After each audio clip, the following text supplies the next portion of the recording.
Бүгүн 26 апрелде Манас эл аралык аэропортунун конуу тилкесин жапжаңделген Airbus 220 үлгүсүндөгү учак келип толуктады. Аны атамекендик Air Manas жеке авиакомпаниясы сатып алып, авиакомпаниянын паркын жаңыртууга, жүргүнчүлөр үчүн ыңгайлуу шарттарды түзүүгө жана компаниянын учуудагы картасын кеңейтүү менен бирге Европа биримдигинин кара тизмесинен чыгууга болгон аракет экенин билдиришет.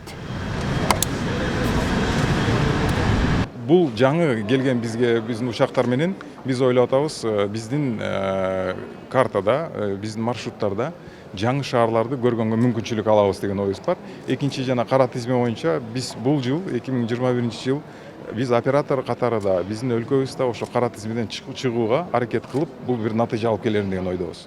Жаңы келген учак 3 айда аз саптап, ушу да башка учактардан 50% аз чыгат. Бир класс түрүндө жасалып, 145 орунга ылайыкташкан. Алгач көлөмү ички каттамдар менен ишин баштаган турат. Андан соң колдонууга башталды. Жап-жаңы самолет. Расход топлива бунуку карасаңар Airbus 320 деген бар. Примерно 25-30% кемирээк. Биринчиден местный рейстер болот. Эмне дегенде Ошко. Андан кийин булар пландары бар. Москва, Стамбул, Эмираты. Эмне дегенде бул самолет примерно 6,5 миң километр учат. Беспосадочный. Буга катар Air Manas авиакомпаниясы аба паркын 2023-жылдын аягына чейин дал ушундай үлгүдөгү 5 самолет менен толуктоону көздөп жатышат. Жакынкы күндөрү алардын дагы бирөө алынып келери күтүлүүдө. Бул биздин алгачкы учак.